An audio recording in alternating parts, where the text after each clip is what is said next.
Regardons cette portion des Écritures qui traite du retour d'un reste de la captivité. C'est sans cesse un retour, non pas vers Jérusalem, mais à Sion. Dieu désire Sion.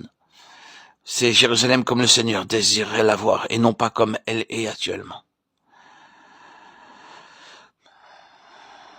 Les rachetés de l'Éternel retourneront, ils iront à Sion avec chant de triomphe.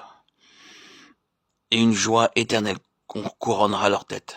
L'allégresse et la joie s'approcheront, la douleur et les gémissements s'enfuiront. Ésaïe 35:10.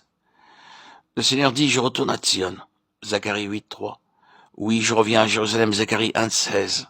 Mais je retourne pour Sion, car Sion est ce que Jérusalem devrait être selon sa pensée.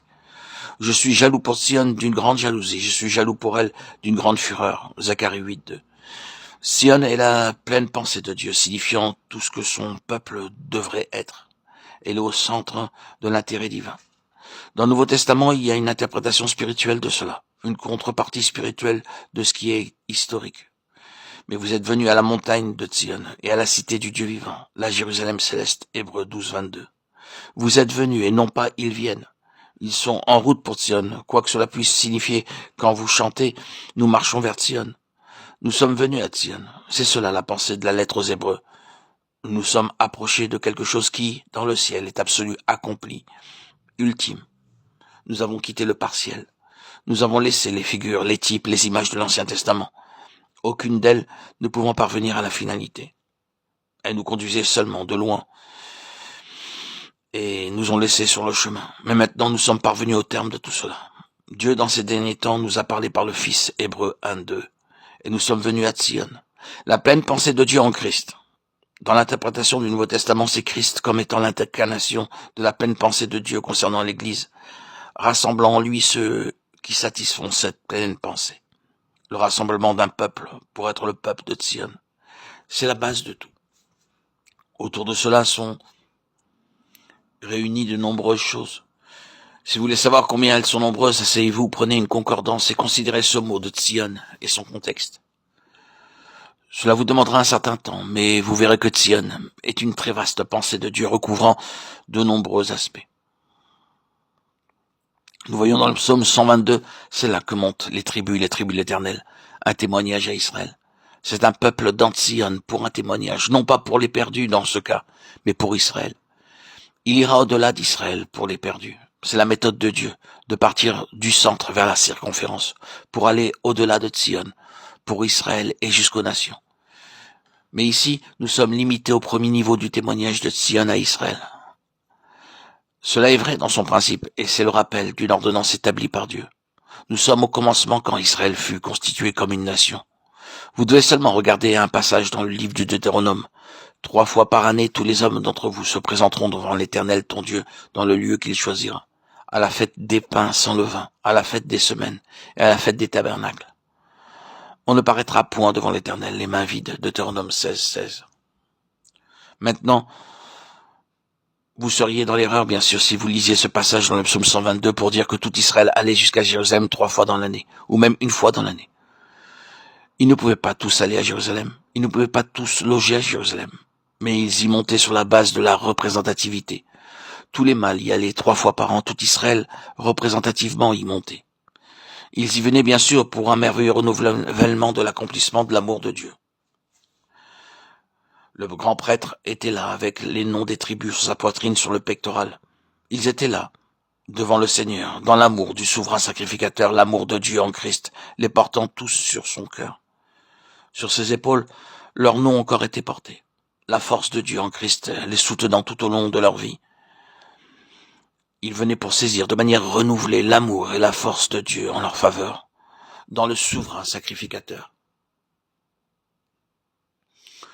Le point central est de savoir que Dieu recherche ce que Sion signifie, c'est-à-dire une compagnie représentative qui a un témoignage plus plein pour tout Israël et qui sera dans l'expérience de ces choses en faveur des autres nations.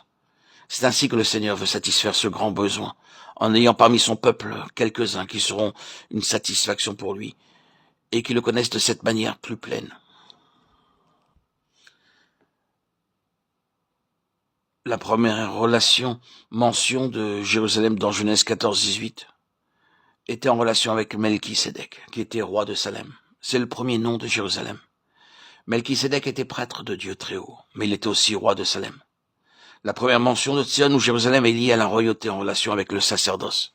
Le peuple se réunissait autour du prêtre sacrificateur.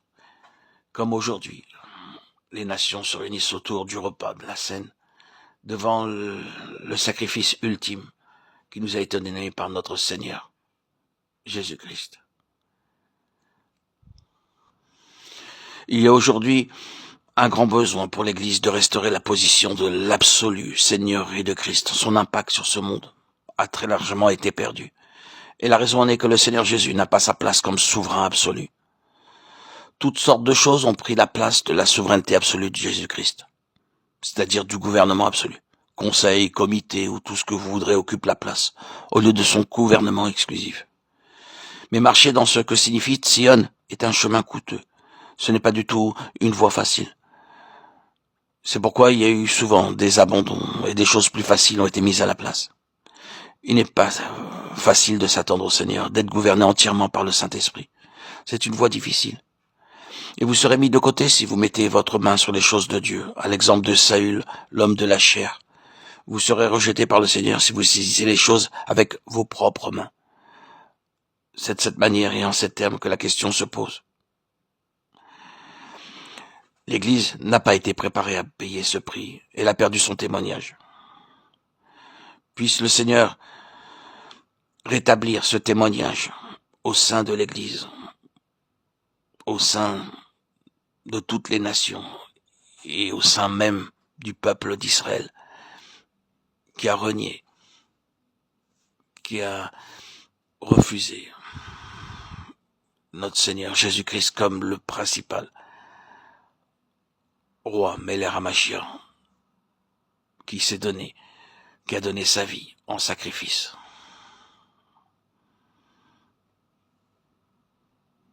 Pour nous racheter et faire de nous ses enfants, ses héritiers, co-héritiers du royaume